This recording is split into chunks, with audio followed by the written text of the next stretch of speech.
மறைநூல் அறிஞர், பரிசேயர் ஆகியோரின் நெறியை விட உங்கள் நெறி சிறந்திருக்கட்டும். இல்லையெனில் நீங்கள் விண்ணரசுக்குள் புக முடியாது என உங்களுக்கு சொல்லுகிறேன். கொலை செய்யாதே, கொலை செய்கிறவர் எவரும் தண்டனை தீர்ப்புக்கு ஆளாவர் என்று முற்காலத்தவர்க்கு கூறப்பட்டிருப்பதை கேள்விப்பட்டிருக்கிறீர்கள். ஆனால் நான் உங்களுக்கு சொல்லுகிறேன், தம் சகோதரர் சகோதரிகளிடம் சினங்கொள்கிறவர் தண்டனை தீர்ப்புக்கு ஆளாவார்.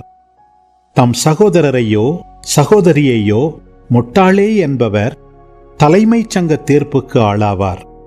அறிவிலியே என்பவர் எரிநரகத்துக்கு ஆளாவார். ஆகையால் நீங்கள் உங்கள் காணிக்கையை பலிபீடத்தில் செலுத்த வரும்பொழுது உங்கள் சகோதரர் சகோதரிகள் எவருக்கும் உங்கள் மேல் ஏதோ மனத்தாங்கல் உண்டென அங்கே நினைவுற்றால், அங்கேயே பலிபீடத்தின் முன் உங்கள் காணிக்கையை வைத்துவிட்டு போய் முதலில் அவரிடம் நல்லுறவு ஏற்படுத்திக் கொள்ளுங்கள். பின்பு வந்து உங்கள் காணிக்கையை செலுத்துங்கள். உங்கள் எதிரி உங்களை நீதிமன்றத்துக்கு கூட்டிச் செல்லும் போது வழியிலேயே அவருடன் விரைவாக உடன்பாடு செய்து கொள்ளுங்கள். இல்லையேல் உங்கள் எதிரி நடுவரிடம் உங்களை ஒப்படைப்பார். நடுவர் காவலரிடம் ஒப்படைக்க நீங்கள் சிறையில் அடைக்கப்படுவீர்கள்.